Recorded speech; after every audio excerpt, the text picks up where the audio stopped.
আর তদন্ত যদি প্রমাণিত হয় আমি নির্দোষ তাহলে কি বলবো? তাহলে মিথ্যা মামলার অপরাধে আপনার স্ত্রীকে গ্রেফতার করা হবে। তাহলে চলেন আমার এক কারণে দেবেন না, এখন বলে দেবেন, একবার হাজতে রাখবেন, আমার আর হাজতে রাখবেন। এটা কি ধরনের কথা বলছেন আপনি? কেস চলাকালীন অবস্থায় বাদী পক্ষকে আমি গ্রেফতার করবো কিভাবে? এটা হয় না। অপরাধী লিখা কেলিকা হইব না, যেহেতু আজ পর্যন্ত প্রমাণ হয় নাই যে কে দোষী, তাহলে তাকেও লয়ে যাবেন, আমারও লয়ে যাবেন। এরা খাতুনটা কমে আর ওটা সব বাপও প্রমাণ করবেন কেটা দোষী, যে দোষী তারা রাখিয়া দেবেন, যে দোষী না তারা রাখিয়ে দেবেন। সেবা সাহেব কথায় কিন্তু যুক্তি আছে। তাই মিয়া, ওর কথায় আমি চলবে নাকি? রতন সাহেব, আপনি কিন্তু সুযোগ পেয়ে অনেক বাড়াবাড়ি করছেন। আপনি যদি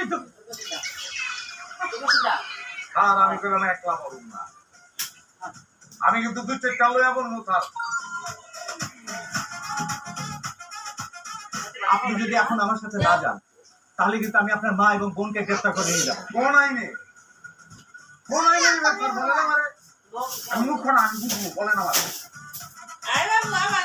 রমেশ, আমার মনে হয় মায়ের সাথে কথা বলে আইন বিষয়ে কিছু ভয় দেখা। আমার মনে হয় আমি বলা থেকে আপনারা বলা ভালো। কথাই কিন্তু যুক্তি আছে, তাই না? ঠিক কান পাবো। আপনারা দুইজন আমার সাথে আসেন, কথা আছে, যুক্তির কথা। আসেন।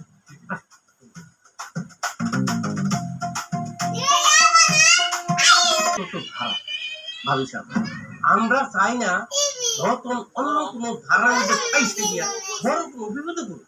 মেম্বার সাহেব, বিপদের আর কি বাকি আছে কোন তো? আচ্ছা, আমার রতন কোনদিন কারোর লাগে বিয়া বিয়ে করছে কোনদিন? করে নাই রতনের মা, আমরা সেটা জানি। তোমার পোলা আদবে লেহাজে একেবারে 100-তে 100।